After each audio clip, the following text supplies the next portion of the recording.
Bâtir ensemble un avenir fondé sur la dignité et la souveraineté, c'est par ces mots que l'on pourrait décrire la dynamique omniprésente au sein du bloc confédéral dont l'une des priorités demeure la sécurité de la zone en proie au terrorisme souvent fomenté par certains sponsors étrangers. Et pour contrer ce fléau, le bloc a mis en place une force militaire conjointe. Un événement historique en Afrique de l'Ouest. Ce 20 décembre, une cérémonie s'est tenue sur la base aérienne de Bamako, au Mali, pour instituer une force conjointe pour les pays du Sahel. L'objectif de cette alliance de type OTAN, dotée d'une force de 5000 hommes, est de lutter contre le terrorisme qui alimente depuis longtemps l'instabilité dans la région. Lors de cet événement, auquel ont assisté des représentants officiels maliens et des délégations des pays membres, l'étendard a été remis à la force unifiée de l'AES. Ceci marque officiellement son entrée en activité. C'est avec une immense fierté que je viens d'installer le nouveau commandant de la force unifiée de l'AES. La remise solennelle de l'étendard marque le démarrage des activités de la force unifiée. Aujourd'hui, les nouvelles menaces dont nous faisons face, ces menaces sont orientées en fonction des orientations des institutions, des sponsors étatiques pour soutenir les groupes armés terroristes. Et actuellement, nos armées font face à trois types de menaces dans le cadre de la lutte contre les groupes armés terroristes. La menace terroriste armée, la menace terroriste économique, la menace terroriste médiatique. Et Dieu merci, aujourd'hui, l'AES, la Confédération, a pris des dispositions pour contrer ces différentes menaces, non seulement avec la mise en place de cette force unifiée qui va prendre le relais, et aussi la création de la télé AES et tous ces mécanismes, la télé AES, la radio AES, la presse écrite AES. Ce dispositif va nous permettre de contrer toutes ces menaces.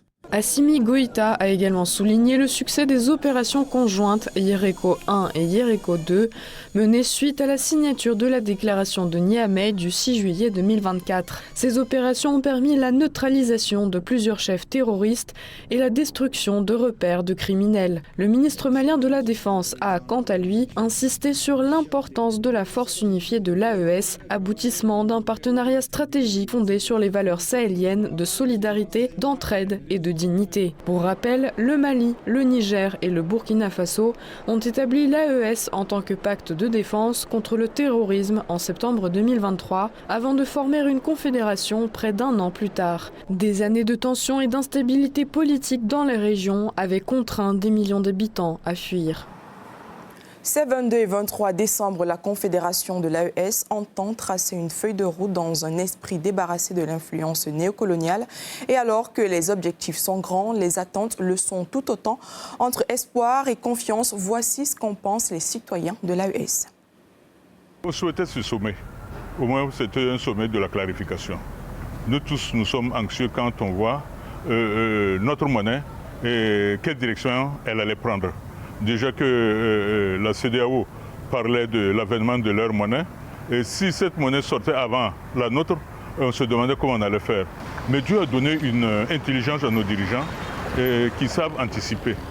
Et cette anticipation fait du bien à tous les peuples de l'AES. On attend à ce qu'ils s'attendent bien, ils se collaborent bien, voilà, et puis ensemble pour qu'on puisse booster l'île terroriste.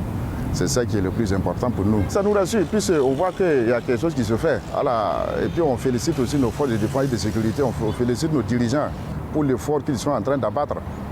En tout cas, il y a des avancées significatives, surtout dans le domaine de la lutte contre le terrorisme, il y a des avancées significatives. C'est vraiment un grand plaisir pour nous pour que ce grand sommet tant attendu soit réuni à Bamako, où tous les présidents des pays membres de l'AES prendront part pour renforcer vraiment la coopération, la solidarité et surtout l'opérationnalisation de la Confédération. Notre plus grande attente vraiment, c'est la mise en place. Déjà, la banque a été mise en place. Nous attendons vraiment qu'il ait notre propre monnaie. C'est la plus grande attente des peuples sahéliens. Nous soutenons vivement le sommet ordinaire.